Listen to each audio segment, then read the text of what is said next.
All right, I'm gonna gradually waft past the prawns that I'm allergic to and cry a little tear into my pillow as I go to sleep at night. But I don't want to deny my two besties here the opportunity to cook something absolutely spectacular. So let me hand you your apron so I can at least feel like I'm playing a part. This is going to be awesome. So what are you like having FOMO now? You're sort of sticking up I seriously am, and I'm actually I got my EpiPen here. I'm contemplating just trying one of these things because they look so good. But what are we dressing up today? All right, we're doing grilled prawns, and we're gonna have them with some chimichurri. Chimichurri. Wow. We're gonna just add a touch of elegance to the Easter table, I think. Why not? Let's take it a step up and definitely get into some deliciousness. So, Ryle, let's get into it. Let me tell you what to do. Yeah. Can you tell me what to do? Because also this is something that I think if you are very devout in your faith and you are going through the full-on Easter traditions, you want to add more seafood and fish because that's obviously very customary. So I love the fact that we're sneaking another one in,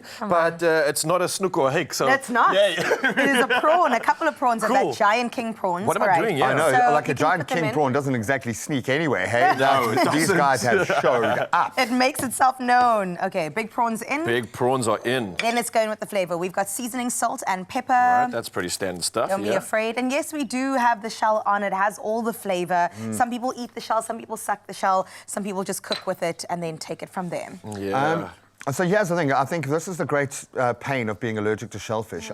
Can I tell you when it came? So we had 300 prawns on Robberg Beach preparing the most epic seafood braai you can imagine. But it was, I think, in between Christmas and New Year in the middle of nowhere on a camping site. You were fine eating seafood and stuff up until that point. It was actually cleaning the prawns. And, and that's because you've got to clean that digestive tract, which is the most important part. And if you're buying your prawns, they will have cleaned that. It and everything. That's worse. So I think I obviously just got stuck in to the point that it got into my bloodstream, and it was the most hectic reaction because no one was around. Eventually managed to find a reservist firefighter who was able to open the little firefighting office there near the campsite, get adrenaline, and but then the worst part is, oh no, I was struggling to breathe. Were you like Will Smith on Hitch? Full on. I was tapping my ears with my traps. It was hectic. My whole body was.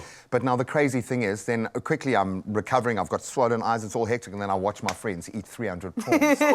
So now you understand my pain. Oh, bro. So that's why I live vicariously through you in these moments. I feel like it's worse, and I feel like it's worse that you had the opportunity to taste it, and now it's been taken away. Now I'm thinking, can I remember the taste of prawn, or is it just some construct in my mind? Why don't we find out today? Before the matrix unfolds around us. All right, what is next in our recipe? So there's a lot going in there. Yeah, so fish spice, some chili went in, and then of course we need some lubricant. So we're going to go some olive oil, and then just mix up the prawns. That's it. Nicely done, all right. Because the thing is, prawns are a very subtle taste, and they take on whatever flavor you put on them. Very much so. But you also don't want to do too much, so that is perfect. But usually we would marinate it, but of course we just going to go in. I like your suggestion of keeping the shell on because that allows the flavor to really get savored, and you get those moments, and I know people have debates about this across the board on whether they appreciate this or not, whether it's good manners or not, but sucking the ends of like claws and heads and things.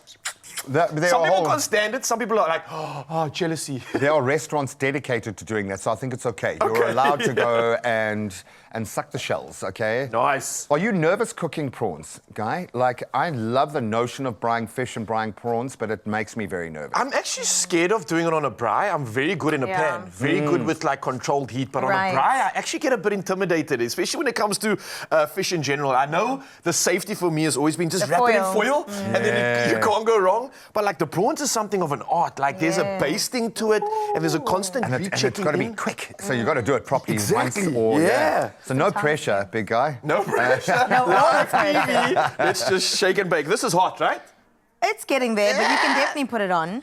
Okay, there's a little bit of a char, a little bit of a sizzle. Yeah, that's pretty good. All right, let's get into the chimichurri to be served with it. We're gonna make it hot. So I've got some chili, some red chili with the seeds. We've got some. Don't touch your eyes. Thank you for the reminder. Please. This is Graham's favorite too, along with prawns. It's coriander. No, look, I make chimichurri with steak, with a nice rare steak. Chimichurri is the bomb. So do you use coriander in that? No, I'll use Italian parsley and a whole lot of other things like that. But I'm sure someone snuck some coriander into a chimichurri before. I'm sure they have. It's so weird, bro, on the coriander front. Like, I'm weirdly enough unable to do it raw anywhere, any way. But if it's cooked into something, I find that I can actually tolerate it, and it brings out a different flavor profile. You're a day walker, bro. That's what they call you. A day walker. Your ancestors are turning in their grave right now. Oh, listen to that. That's the sizzle of the prawns, just by the way. It is cooking up and looking good. I know you also look at color when you're looking at how well done a prawn needs to be. When it starts to really take on a different color, it goes a bit pink. Almost like your shirt.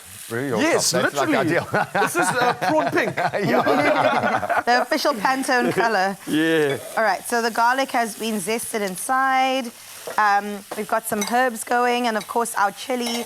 And then what we're gonna do, we're gonna throw in some balsamic, and we're gonna throw in some olive oil. Because it's got to be funky. I think for me, a chimichurri, the funky is a good way to describe it. It's got to kick. It's got to have a bit of.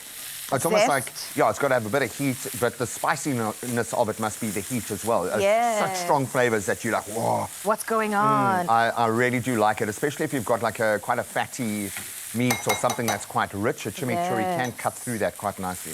Today's not so much fat, but definitely gonna add to the Richness, flair, yeah? The richness of the prawn, I like that.